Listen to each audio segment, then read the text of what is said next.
helping out with the virtual room today. So just a few quick housekeeping notes before we get started. When you log in, your microphone will be automatically muted. But if you have any questions for our presenters today, please submit those in the Q&A window at any time. And if you run into any technical issues, please let me know in the chat window. Closed captions are available during today's webinar. Just click on the Show Captions button on your main Zoom toolbar to turn those on. So at this time, I'll go ahead and turn things over to Peyton to introduce us to today's session. Thank you. Thank you, Patrick. Hi, everyone. Welcome to our National Case Closed Project webinar today. While we're waiting for a few more attendees to join, please tell us where you're joining us from today. We'll put that in the chat too. I think Elise will drop that in, and you can just add that into the chat, and we'll give people a few more minutes to join.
Alrighty, I think we'll go ahead and get started.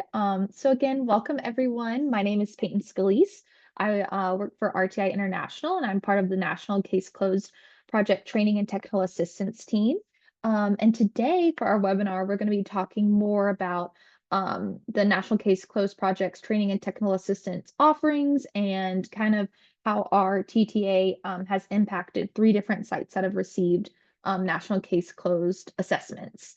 So today you'll be hearing from those 3 jurisdictions, and each jurisdiction will share specific outcomes that they've seen as a result of implementing their NCCP site assessment recommendations, how they've evaluated the success of the implemented recommendations, and how they've addressed challenges in implementing those recommendations. So Patrick, we can go on to the next slide, please. This project is supported by the Bureau of Justice Assistance. Please note that the points of view and opinions shared during this webinar and associated documents are those of RTI International and do not officially represent those of the U.S. Department of Justice. Next slide, please. So our presenters today are Inspector Paul Lau with Milwaukee PD, Captain Ashley Brown with the Greensboro PD, Lieutenant Mandy Bessinger and Megan Johnson with the Lansing Police Department. And we're so excited to get to hear from all of you about the various recommendations you've all implemented and just get to learn more about how other jurisdictions can potentially implement similar things. And so before we get started, I'm going to have them introduce themselves. So we'll start with Lieutenant Bessinger. Hello all, I'm Mandy Bessinger from Lansing Police here in Lansing, Michigan. I've been with the department for about 23 years and have been with the Detective Bureau for a little over a year. Thank you so much. Megan? Hi, I'm Megan Johnston. I am also with the Lansing Police Department. I have been here about 12 years. I'm sorry, no, 14 years. Time flies. And I have been with the Detective Bureau since I started. Awesome. Thank you so much, Megan. Next, we'll go to Captain Brown. Hey, excuse me, getting over a cold. Ashley Brown, Greensboro Police. I've been there for 24 years, probably off and on throughout the last 10 years. I've held various roles from sergeant all the way to the captain of CID. Awesome. Thank you so much. And last but not least, Inspector Loud. Hello, thank you for having me. I'm Inspector Paul Lau with the Milwaukee Police Department. I've been on the department over 25 years. 20 of the 25 years I've spent in the Criminal Investigation Bureau. Awesome. Thank you. Thank you guys so much. Patrick, next slide, please. So our objectives for today's webinar include gaining practical insights from agencies that have applied NCCP recommendations, understanding the role of ongoing training and technical assistance in supporting those recommendation implementation, reviewing tangible outcomes resulting from the NCCP recommendations, discover methods used to evaluate the success of those changes and strategies to overcome any challenges with implementation, and then developing transferable strategies to strengthen case resolution and community safety in your own jurisdictions. Next slide, please. So I wanted to give a little bit of an overview about the National Case Closed Project, and also let you guys know that this webinar is going to be more of an interactive discussion. So please share your questions in the Q&A throughout the webinar, and we'll share them with the presenters as we're able. So for those of you who may not be familiar, I want to share just a brief overview of the National Case Closed Project. So we support law enforcement agencies that are experiencing high violent crime rates, and we help them to improve their clearance rates with a focus on fatal and non-fatal shooting cases. Next slide, please.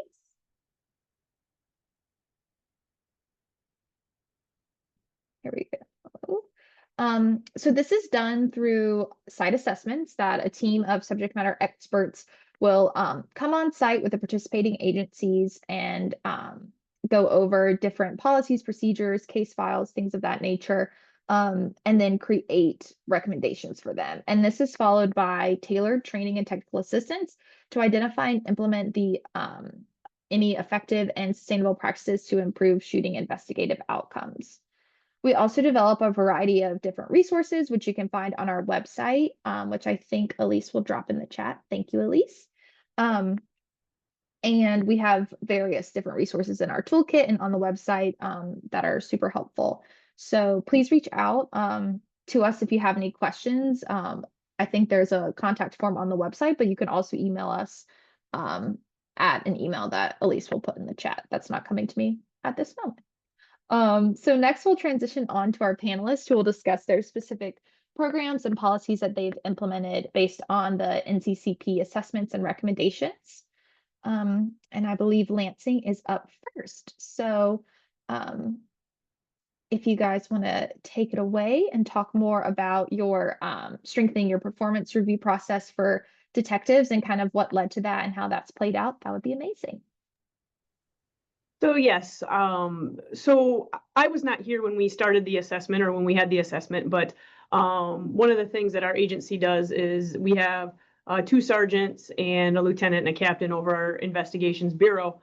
The 4 of us have a tendency to rotate every handful of years, while our detectives stay in their role and they really understand the unit. So one of the very first things that we did to strengthen our review process is to make sure that our command officers were also going through the same training as our detectives, because a lot of our command over the years have never been a detective in our detective bureau. So we wanted to make sure that they understood the trainings that our detectives have gone through and different things to look at as far as handling those type of cases.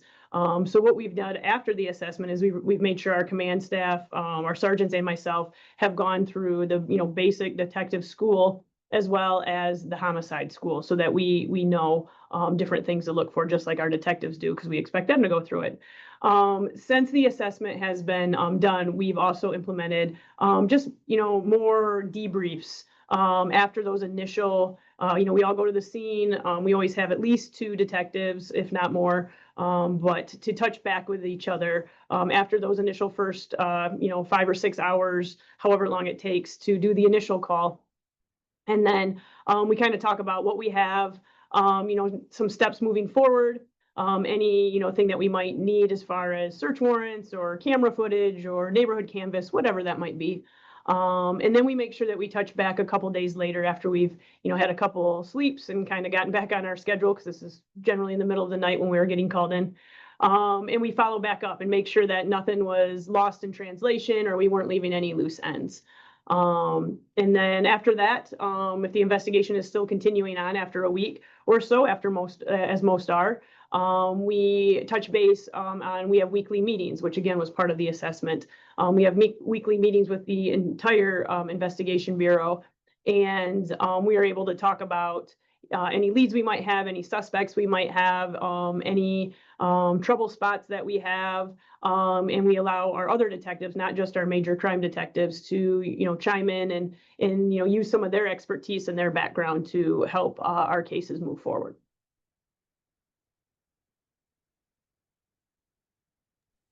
Thank you so much. And one question I had is, whenever you're having these meetings and you're doing some of the case review, what specific metrics or benchmarks do you guys use to determine whether an investigation is considered thorough, or whenever you're looking to close the case, like what kind of characteristics are you looking for there?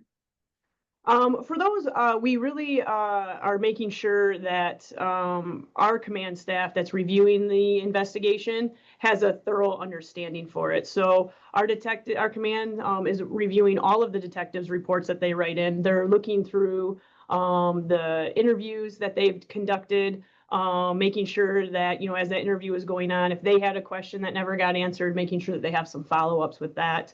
Our detectives also on homicides work very closely with our prosecutor's office, and they are able to, talk one-on-one with a prosecutor and just to see from their side, do we have any gaps in the case?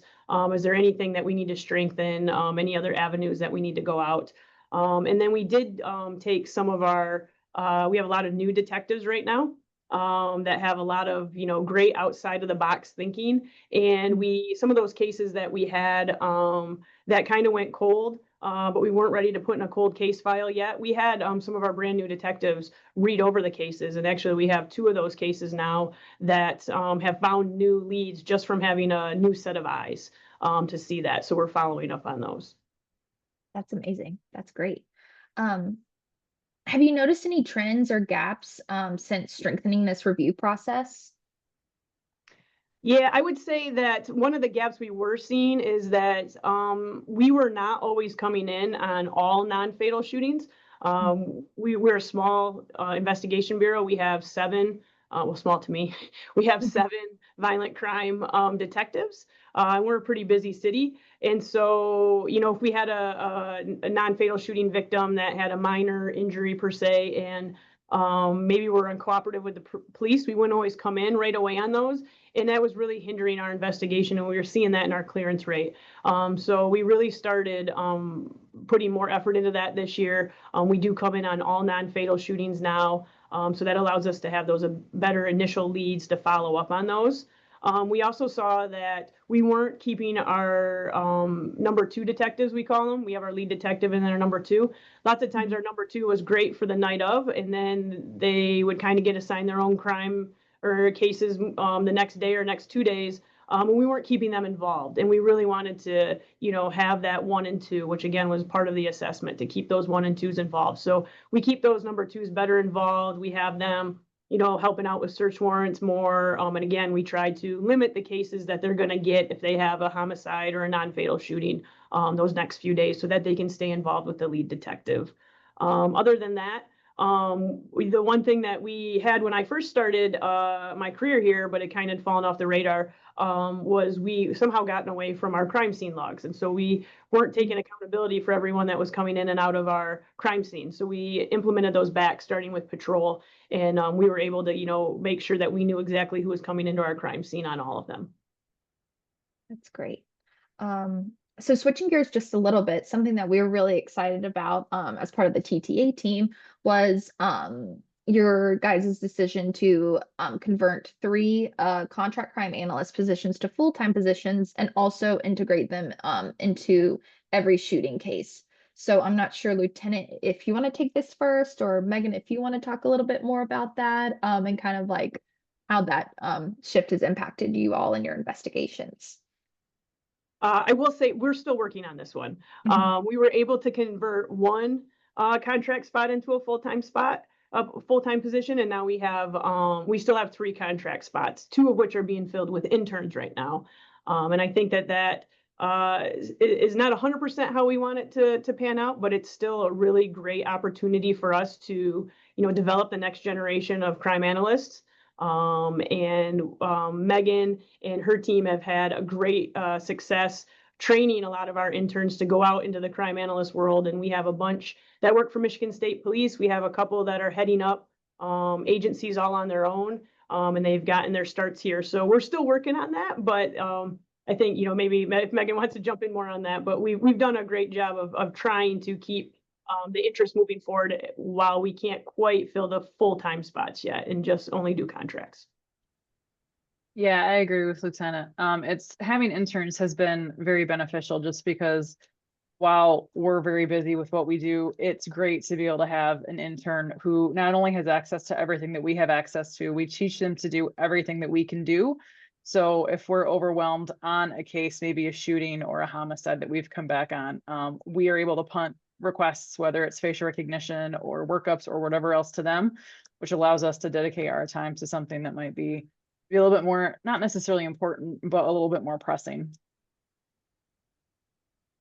That's great. That was going to be one of my questions, is what that impact on the ability for you all to engage in the investigations has looked like, having that support. So that's great to hear that you guys have been able to increase that. Have you seen any other impacts of having more, I guess, not stability, but more support in your ability to maybe increase like your, analysis and things like that? I know that was a super technical term I used, but I think one of the things that I've seen, the one spot that we were able to convert into a full-time spot, that analyst works with our violent crime team and our undercover narcotics team, and they work more of an afternoon shift because those are the hours that they work. And so that's allowed, some of their workload, their caseload to fall to that analyst, be there when they're there, and not, have Megan and her team come in first thing in the morning and kind of have a pile of stuff to work through to get back to them. So that part has really, allowed those 2 teams to function even better, having that analyst there.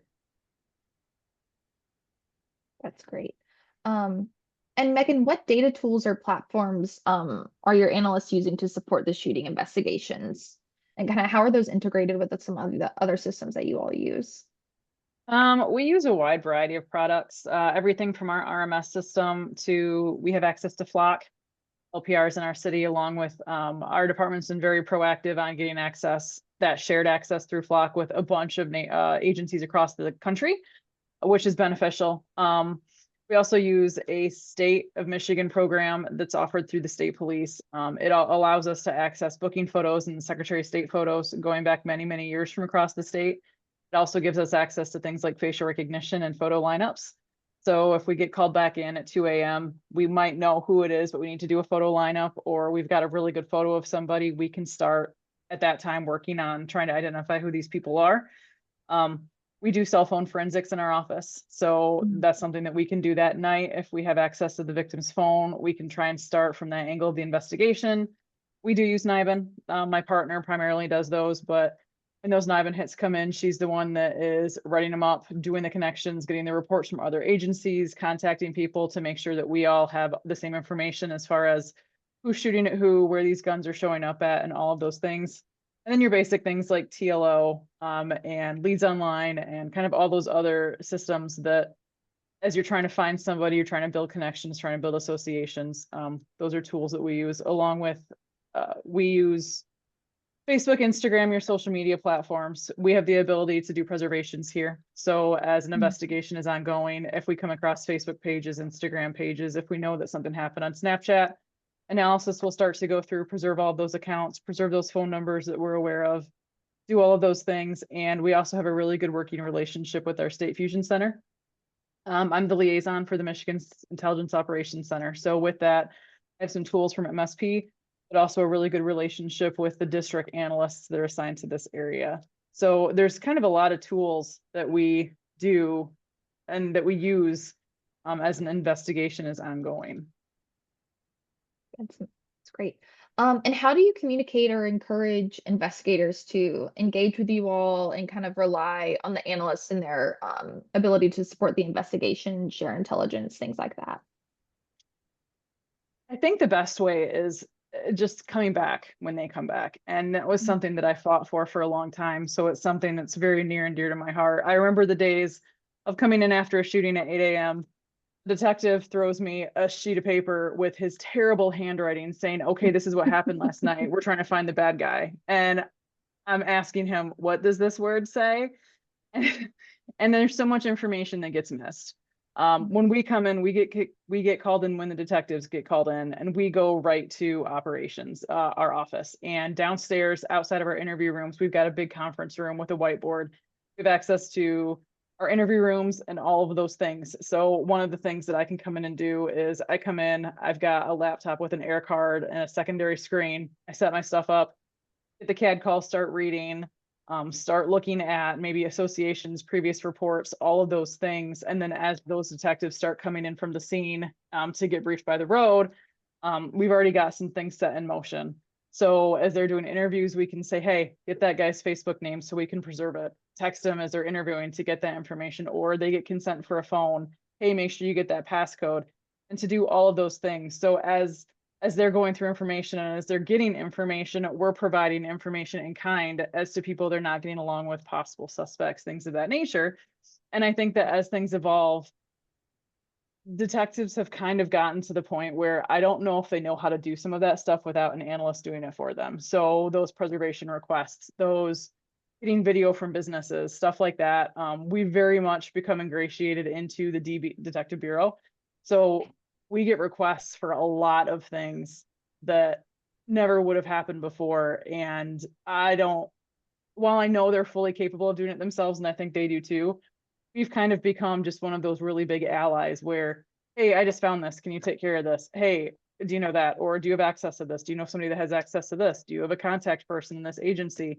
So it's kind of become, I don't know that we really need to try anymore, just because we've become so integrated with them. It's just a second nature now. They are constantly in and out of our office. I had to close my door hoping that no one comes in because we sit in the Detective Bureau and they're always just coming by, stopping by. And we also have candy, and that helps too. Definitely. No, these are all the intangible things that we're Yes. hoping to share with people. That's important. Awesome. Have you seen any like noticeable differences in case closure rates or suspect apprehensions or even community trust since implementing or having more of the support on the crime analyst side? I go ahead. Lieutenant, Go ahead. go ahead. I was gonna say, I mean, if we look at our clearance rate since the assessment, I mean, every year, I mean, we're consistently in the high 80s. I'm not trying to jinx anything for this year, but we're doing very well. And I think it's just by having them there and having their knowledge and all of the tools that they can use and resources that they have.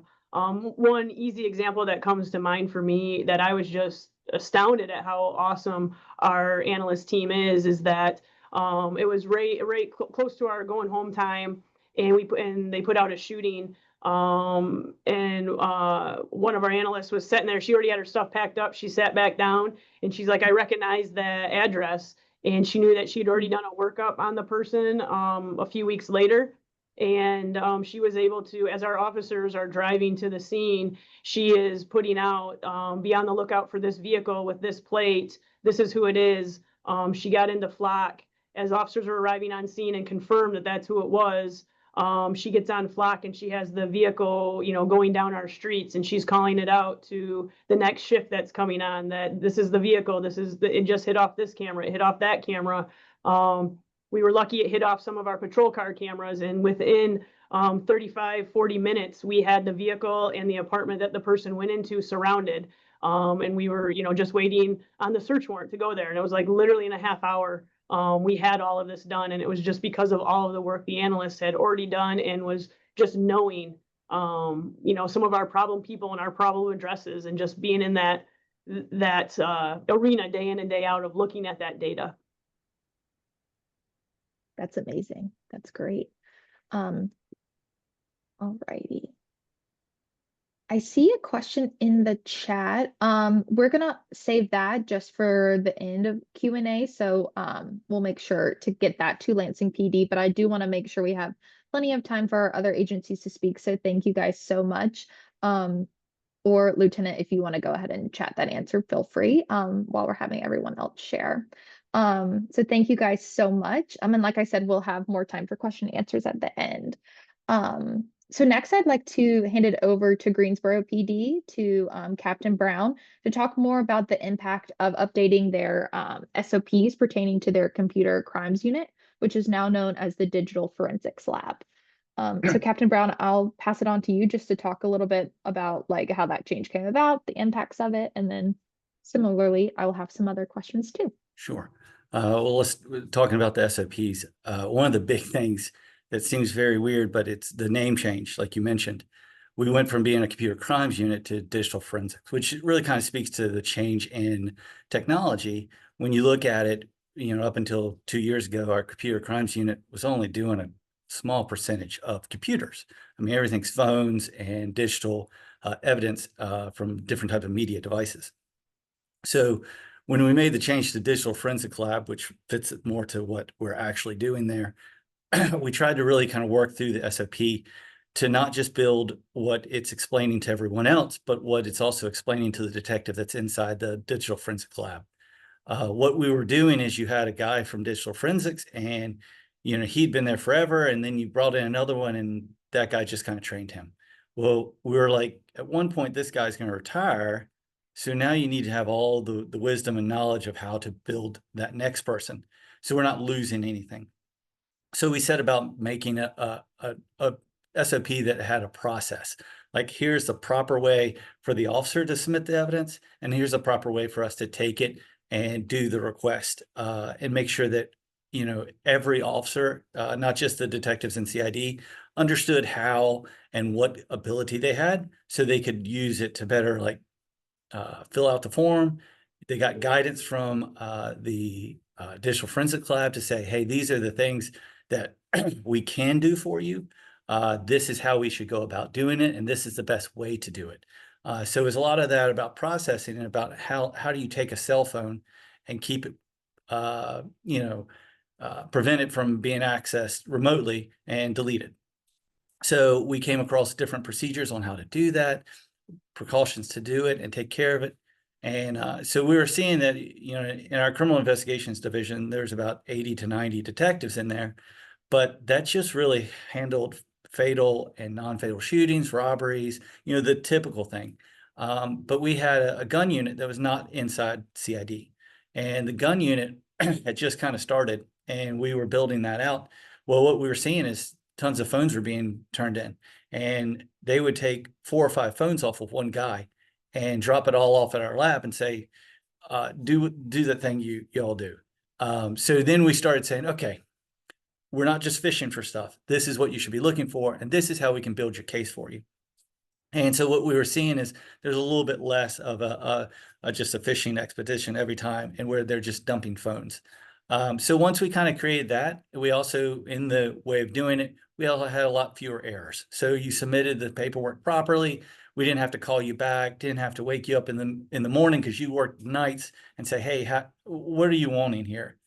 So once we did that, we saw a lot less errors. We built off of it a good understanding, and we kind of encouraged the on-call detectives to use the digital forensics guys in the night too. So if we had a shooting, we had a homicide, typically they're just taking stuff and seizing it and just getting up with them at 8 o'clock in the morning when they show up. But what we were finding is if we really wanted someone to come in that night, just call them, because who better to pull electronics for us? We had a shooting at a nightclub, and we had this a DVR built in at the nightclub, and we're like, well, how do we get this without preventing any loss? So we called them, and they came out and they just did it all in place, putting everything where they needed it to, put it on the thumb drives to download everything, and it prevented us from unplugging it and just losing all of its memory or whatever. So that was a really good use of them being called out in the night. They came, they took care of it. It worked a lot better. with that education piece, we also kind of worked to explain it on the front end to detectives. Like, so we were finding like if it's a homicide, they, the court system would call our digital forensics guys in, and they could easily talk about all the processes. But what we were finding out is as a gun case or a drug case, they're not subpoenaing a digital forensics guy. They're calling the detective up on the stand and asking them questions about it. So what we're trying to do is educate them on the front end so they can better explain the process of what happened to the phone when they gave it over to digital forensics. With that training, we'll talk about it, I'm sure, in a few minutes, but we built that into our onboarding. So when we brought you into CID, we have an in-service or in-house academy that we run for every new detective. So we put them into the academy to teach that section. And that goes for everyone also in our gun unit that's not actually in CID, but they're in it as well. We also reached out to our district attorney's office and said, hey, if you want us to come do a presentation, the same one we basically give to all the detectives, we'll be happy to do it. We have done some one-on-ones with ADAs here in Guilford County, and it's been actually very good, very positive feedback from them. They have a much better understanding, and it helps them develop their case when they're trying to move forward through the prosecution phase. You answered all of my probing questions. It's like you knew them or they were coming or something. Yeah, so smart. Yes. So one thing, I think it just really strikes me how these changes in the standard operating procedures and really like formalizing these things seem to have really improved the efficiency of cases and kind of like that accuracy, as you were saying, limiting errors and also the legal defensibility of these cases. Have you received any like specific feedback from either the detectives or your external partners, like the prosecutor's office or defense attorneys, on the changes that you all have made? Yeah, so like I said, we had some one-on-ones with ADAs, and they've actually been very happy with what they got out of it. Some of our detectives, we talked about it. On our side, we were taking these files and we were searching through thousands and thousands and thousands of hits. So you're going through all these messages back and forth, back and forth. Well, once we started going, okay, well, this is what I'm doing, and this is what I'm looking for. So the detective gives feedback to the digital forensic guy, and he says, oh, okay, well, why don't you search for it this way using these tools? So a lot of that has happened, which I think has helped them out drastically, reducing the time that they spend just sitting there searching through. I remember sitting there with them one day when they're looking for a gun to try and match it to a homicide. And they're just like, I'm amazed how many guns this guy has pictures of. So it was just like, how do I find the right gun when I'm going through all of his video or all of his photos without looking and opening every photo that he has on his camera roll? So that was kind of what we've learned from it. That was kind of our, the big thing was that we had fewer errors, fewer issues, and we can actually, I think, improved submissions. So like you weren't just throwing 5 phones down, hoping for the best, and not caring, that there's only 2 digital forensics, lab guys. So once you kind of told them, hey, this is what you should be looking for, and this is a limited scope that we can do, I think that improved overall efficiency that way. That's awesome. And with the training for the digital forensics lab, are there like specific skills or certifications that you all prioritize for this type of training? Yeah, and I think you're talking about the grant that we got through Operation Underground Railroad, which is a grant for internet child, sexual cases. So it was really good. We found this group, we were talking to them, and we got this grant from them. That gave us an opening with magnet forensics. So we were able to buy it or got 2 accounts for a year. The good thing about it is that they can basically take as many classes as they want to in that 1-year time period. So what we were finding is, I think everyone has the same basic problem: is funding. And what we had is guys that had gone to digital forensics classes a couple of years ago. And as technology changes drastically every year, what we're finding is we were kind of behind the curve. So when we started working through this with the grant, we started using them to help fund that 1 year. So we were doing things. One of the big ones is like for gray key. We were kind of behind on that. So, we wanted to make sure that we're all up to speed on that. There's a couple other ones that they've been doing, trying to get as many like certifications as they can. Because we use Magnet for pretty much all of our digital forensics. It's been helpful so that we can get up to date, most current certifications. Right. The digital forensics training is so expensive. And like you're saying, you have to keep it up to date, more so than others. So that's definitely super helpful for others to know that there are options out there with different grant fundings and things like that. Let's see. And we talked a little bit about how you're really getting that information about the lab out there through these various trainings. Is there anything before we move on to Milwaukee? Is there anything else about the digital forensics lab that you think would be helpful for maybe other jurisdictions who are looking to implement something similar? Yeah, I kind of talked about this a moment ago, but I think the important part is communicating it departmentally wide. That was one of the big things, is that I think, and a lot of agencies are probably this way, is that your detectives are doing this one thing, so you just think you need to tell the detectives how to do it. But once we realized this and kind of put it out into more of a very friendly, very short PowerPoint, it helped the patrol officer, because where are you going to get your detective from? It's probably from a patrol officer at some point, right? That's where the younger officers are. They can learn how to use it now, and then what we're finding is they were making good gun cases and good drug cases, and making connections for us on things that would have probably just, oh, I'm not going to do his phone. I don't care that much, to having the guy that wants to take it that next step. He wants to do the follow-up. And I think that's what we encourage, and that's what we're wanting. So that's what they started doing. So once they had a good understanding, I can ask for this and be very specific to this one thing I want done. It's not too much of an ask, and we can kind of help build their case for them. And they can take it and they can learn from it. And then hopefully in a couple of years or whatever, and they want to be a detective, now they already have the skills associated. So we kind of made sure that we brought that to everybody. That's awesome. Great stuff. Great stuff. If you have any questions for Captain Brown, you can go ahead and enter those into the chat or the Q&A pod, and we'll get to those shortly. Thank you so much, Captain Brown.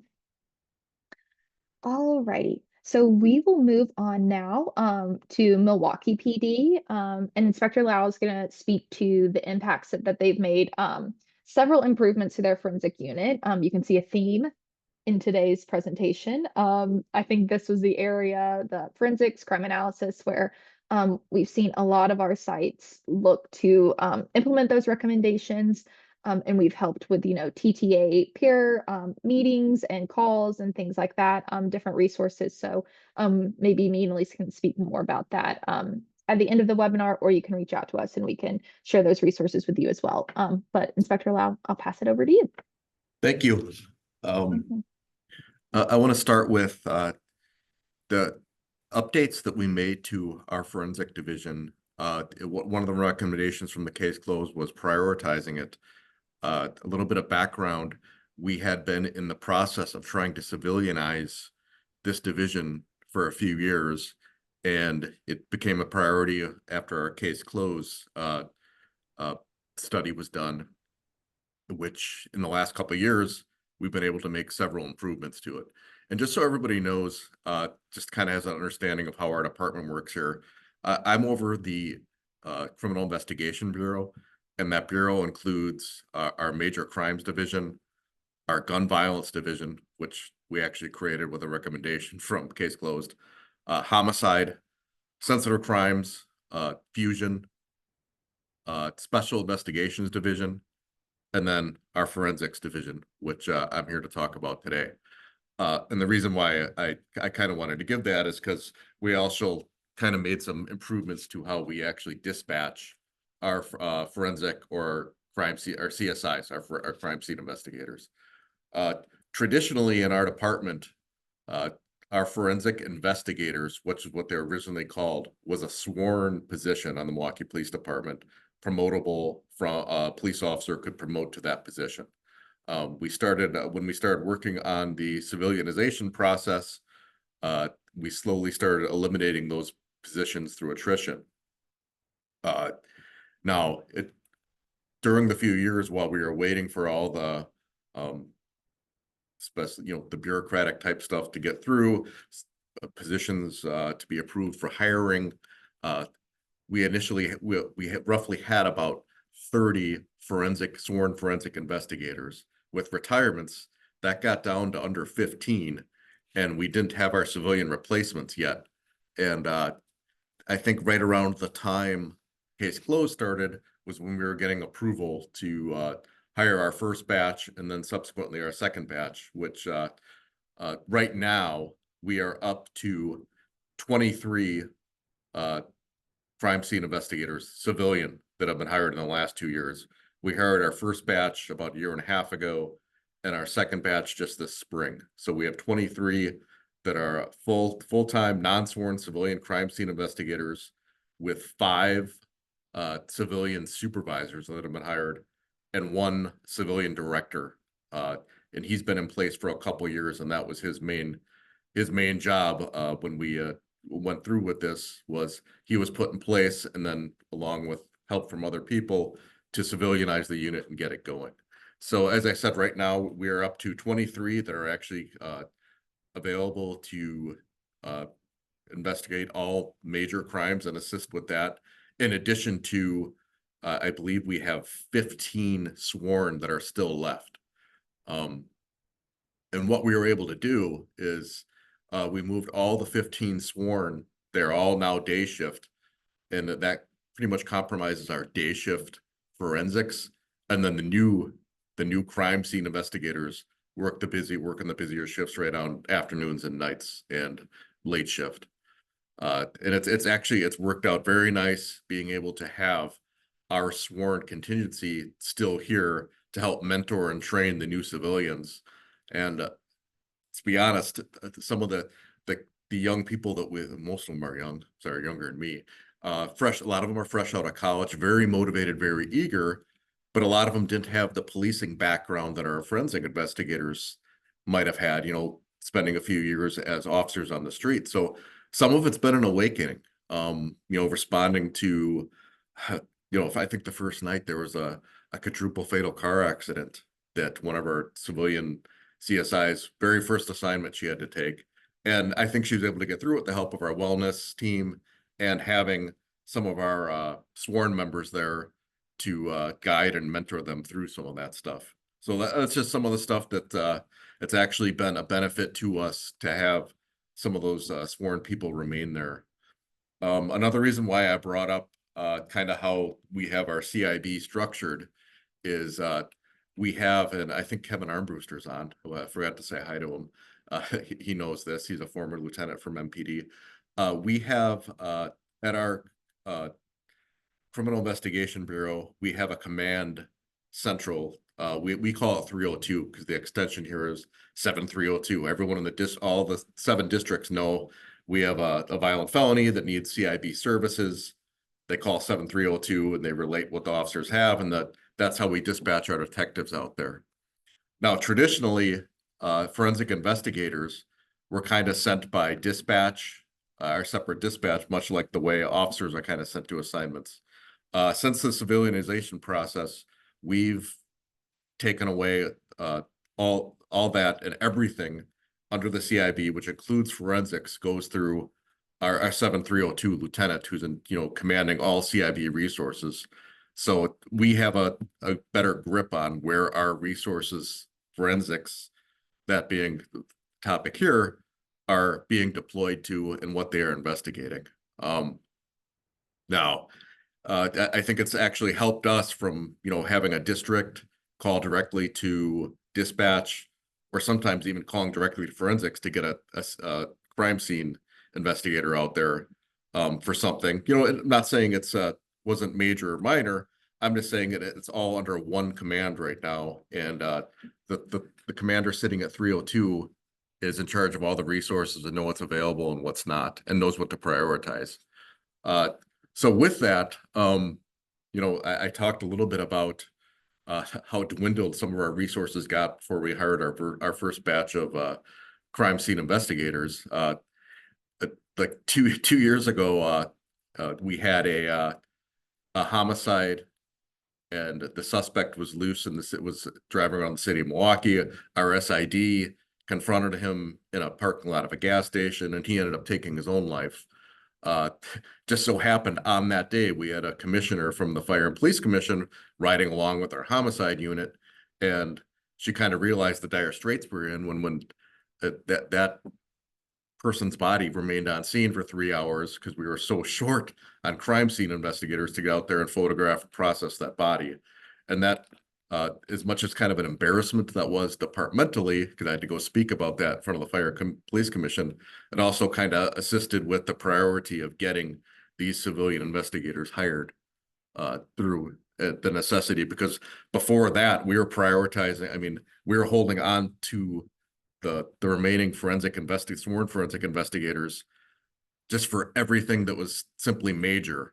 And on that day, I think we only had 2 working, and one was investigating a carjacking, which obviously very serious crime. And we had to wait a few hours to free somebody up to go to this. So point being is that we've now essentially been able to triple the staffing, and we're back up to not, obviously we were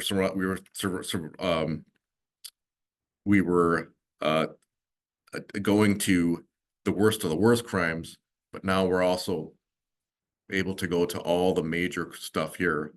And when I say that we weren't going to some of the other stuff, our district officers do have crime scene technicians, and they were covering a lot of basic stuff at the districts that our new civilian crime investigators are able to assist with.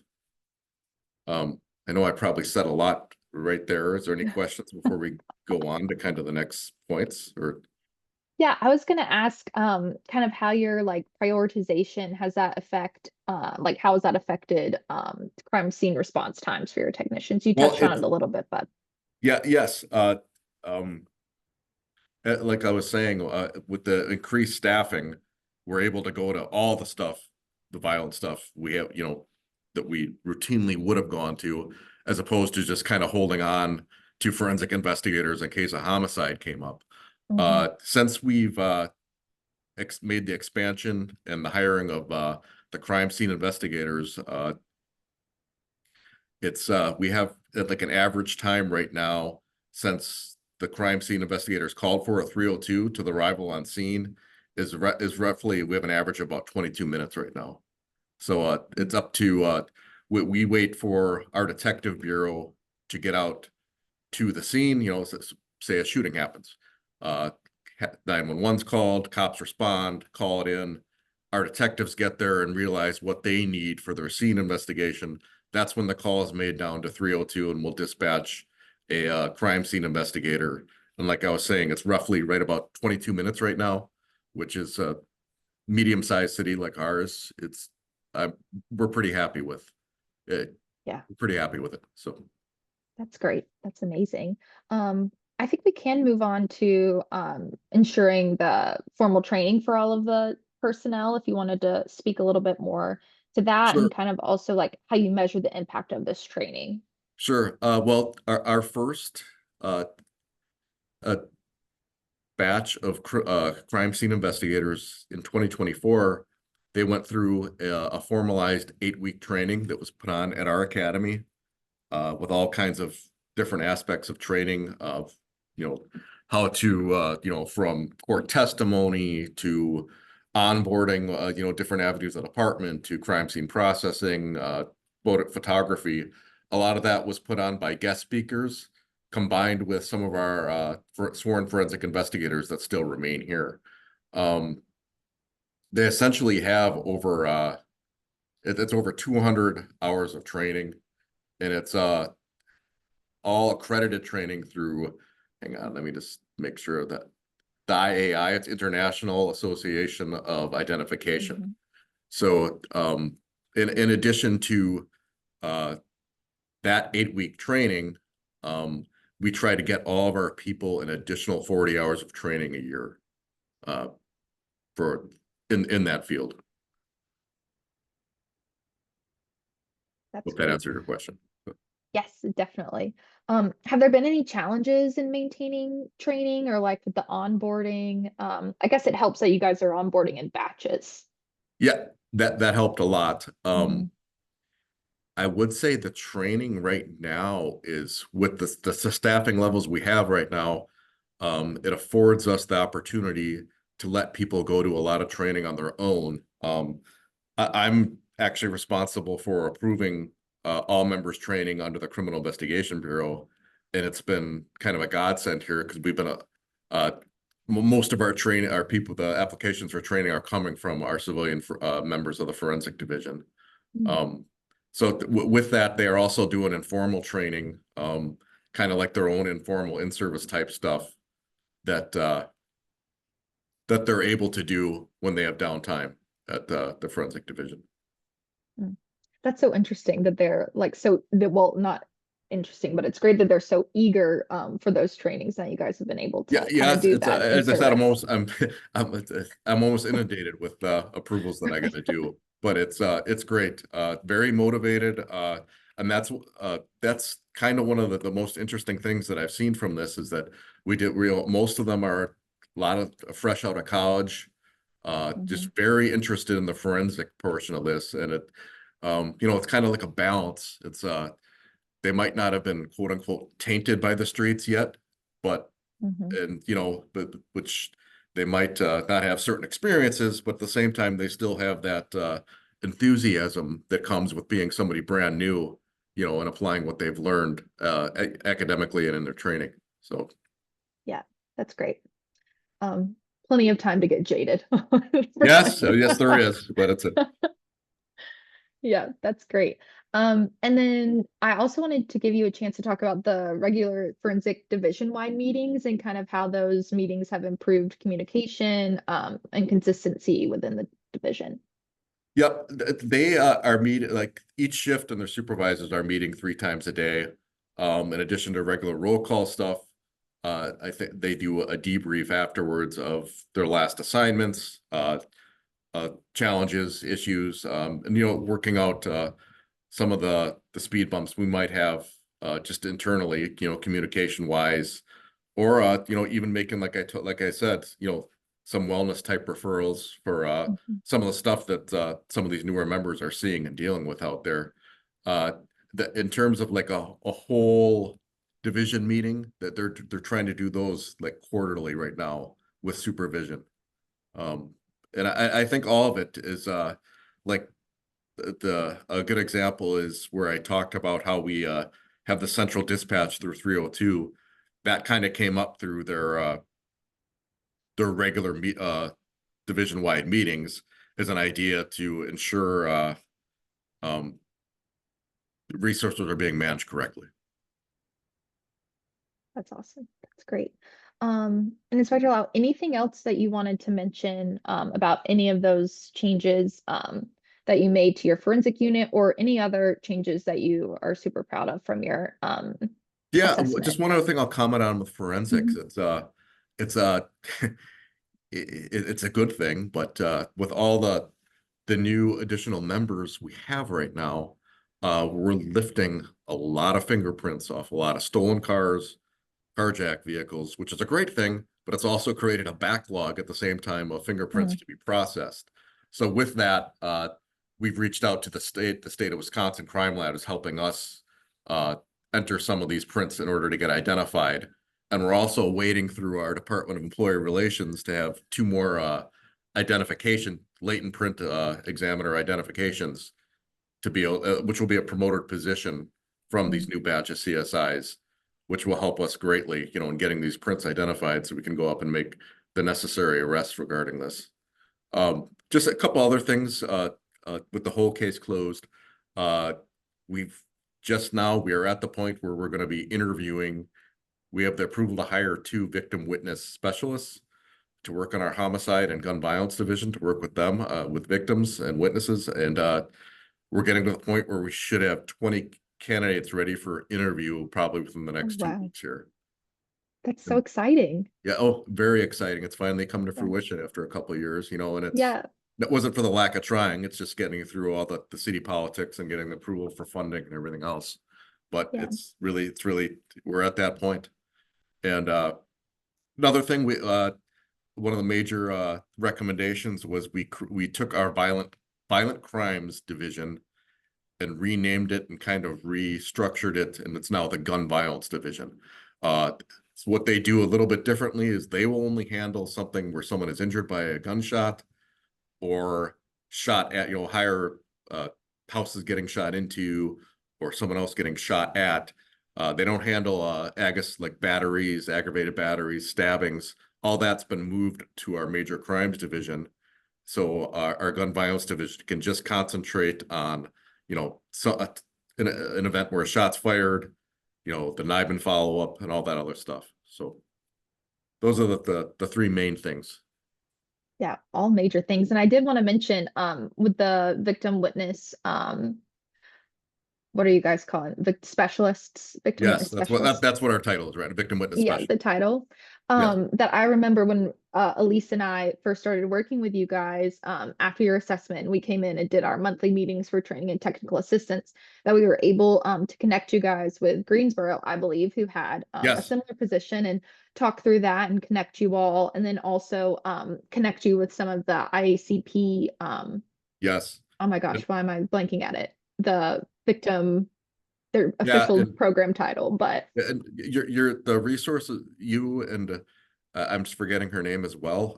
From IACP have just been phenomenal in helping us get through the process. You know, sharing with us certain documents, you know, job description, day-to-day type stuff, and it's been excellent. that's great. I'm happy to hear it. So now we can open it up for questions. Captain Brown, I see you're getting some questions about the Detective Academy. I forget the official name that you all call it, but I don't know if you want to speak a little bit to that. I know those were some of your recommendations from NCCP. You guys also integrated there. Yeah, so we had we call it CID Academy.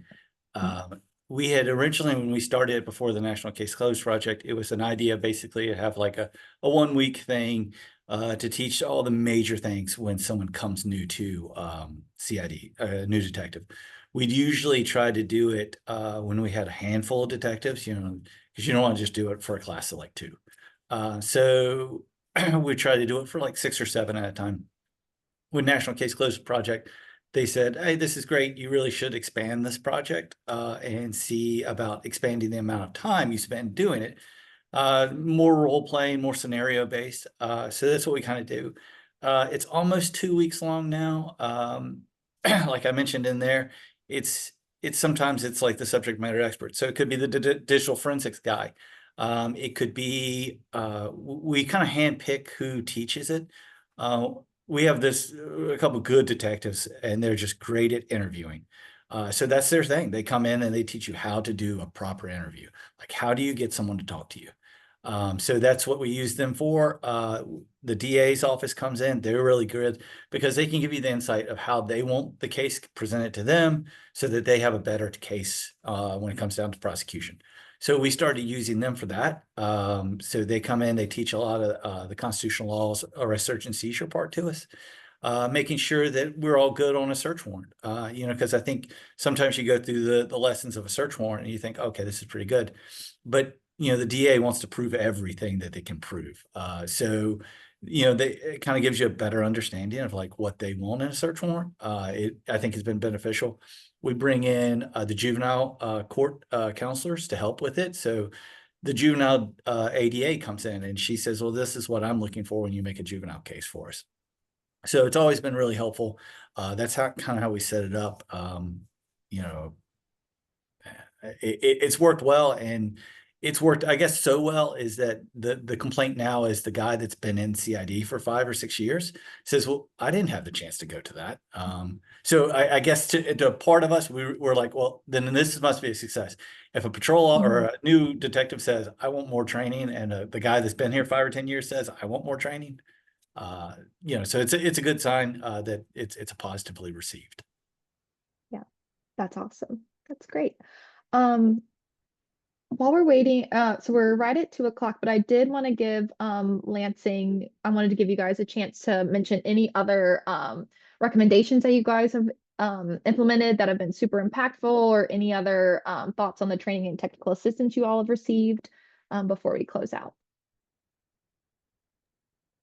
I think like there's some other things that we've done is, just implement those SOPs specifically for the major crime unit. Again, we are a department that our command staff does change, and our detectives don't always stay in major crimes or come into major crimes. And so just making sure that we have those basic guidelines in order, so that all detectives are on the same page when they get into there. That's really our biggest one that we've kind of gone to and stuff like that. So there's, like I said, we're not 100% of the assessment recommendations, but we keep working there little by little. Yes, that's awesome. And you guys are all doing a great job. I've thoroughly enjoyed working with each and every one of you over the past couple of years, and seeing just all of the changes you've made and how it's impacted your agency's just overall culture as well. And of course, your case clearance rates, which is great. So we have reached the end of our webinar today. I wanted to thank you all so much for attending. If you have any additional questions or would like more information about the National Case Closed Project, you can contact us at that email or at our website. We will be sending out a recording of today's webinar along with the presenter's contact information, so you can reach out with any additional questions. Thank you all so much. I hope everyone has a great rest of your day.